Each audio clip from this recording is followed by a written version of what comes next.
Центр уйгурских исследований призвал не забывать о мусульманах Восточного Туркестана, которые подвергались систематическому геноциду и ассимиляции под давлением Китая во время Рамадана. Месяц Рамадан был встречен с большим энтузиазмом во всем исламском мире. Однако давление на жителей Восточного Туркестана, живущих под китайской оккупацией, вновь усилилось во время Рамадана. Мусульмане Восточного Туркестана лишены возможности совершать религиозные обряды. Центр уйгурских исследований, опубликовавший пресс-релиз о месяце Рамадан, обратился к лидерам исламского мира и мусульманских стран и заявил: «Мы призываем исламский мир осудить религиозные преследования, совершаемые Китаем в Восточном Туркестане, и принять меры для прекращения геноцида уйгуров».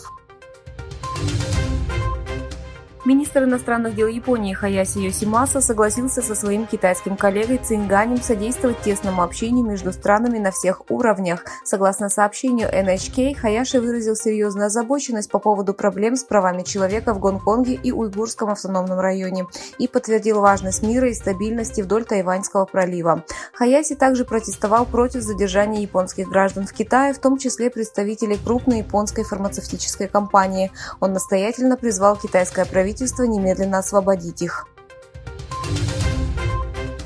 Согласно исследованию немецкого института экономики, инвестиции немецких компаний в Китай значительно увеличились за последние 2 года. При этом с 2016 года инвестиции неуклонно снижались. Однако в прошлом году компании инвестировали в Китай рекордные 11,5 миллиардов евро, несмотря на растущие опасения правительства Германии по поводу экономической зависимости от Пекина.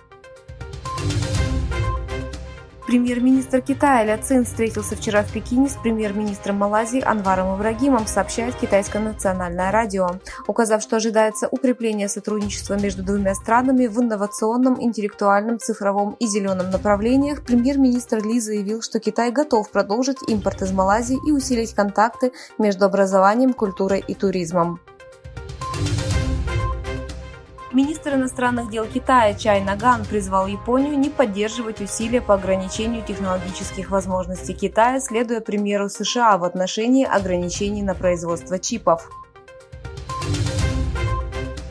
Президент Всемирного банка Дэвид Малпас заявил BBC, что обеспокоен некоторыми кредитами Китая развивающимся странам Африки. Дэвид Малпас сказал, что условия должны быть более прозрачными.